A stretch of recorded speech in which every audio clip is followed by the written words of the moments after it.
Well, long before India had a semiconductor mission, 7 scientists at IISc were already building the chip nobody else in the country knew how to make.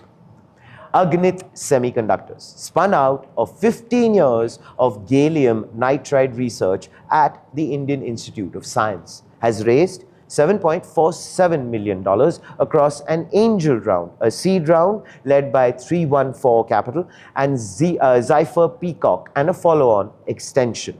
Now, the company was founded in 2019 by 7 researchers: Harish Chandrasekhar, Madhusudan Atre, Mayank Srivastava, Digbijoy Nath, Srinivasan Raghavan, Shankar Kumar Selvaraja, and the late Muralidharan Rangarajan.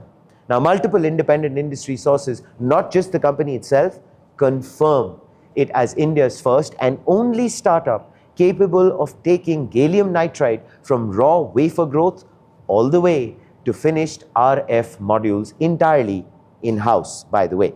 Now, gallium nitride is a 3rd generation semiconductor material, more energy efficient, more compact, and able to handle far higher power and frequency than, well, traditional silicon.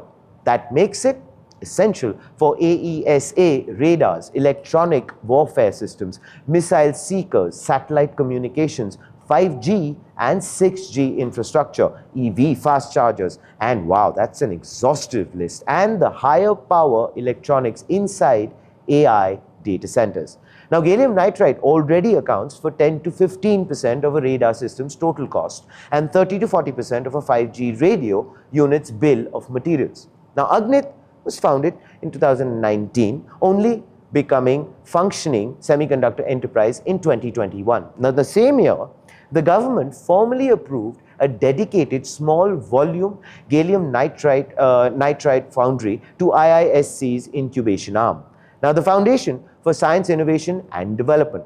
Now, the science behind Agnit is genuinely more than just 15 years deep.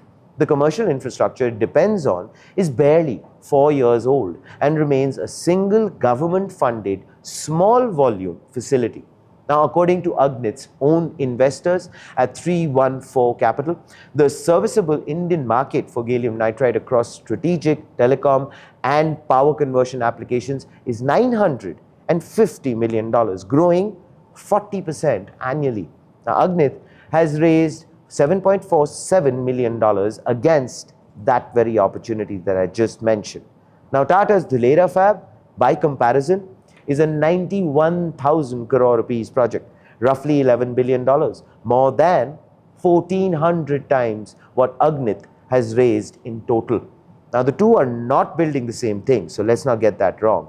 Dholera is silicon at industrial scale. Agnit is a compound semiconductor at startup scale. But the number puts India's gallium nitride ambition in honest perspective.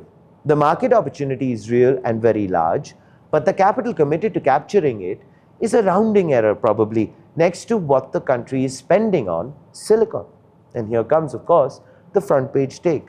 Now, India's semiconductor story has been almost entirely about silicon. Tata, CG Power, the giant fabs, the giant numbers. Agnit is proof that the country's most strategically important chip breakthrough might not come from any of those headline projects at all. It actually might come from 7 researchers who spent over a decade in an IISc lab before anyone in Delhi was talking about semiconductor missions.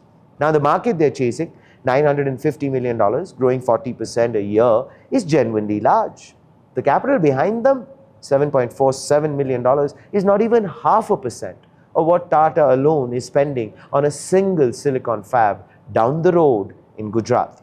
Now, whether Agnit becomes the seed of a domestic gallium nitride industry or India's one very impressive proof of concept depends entirely on what gets raised next.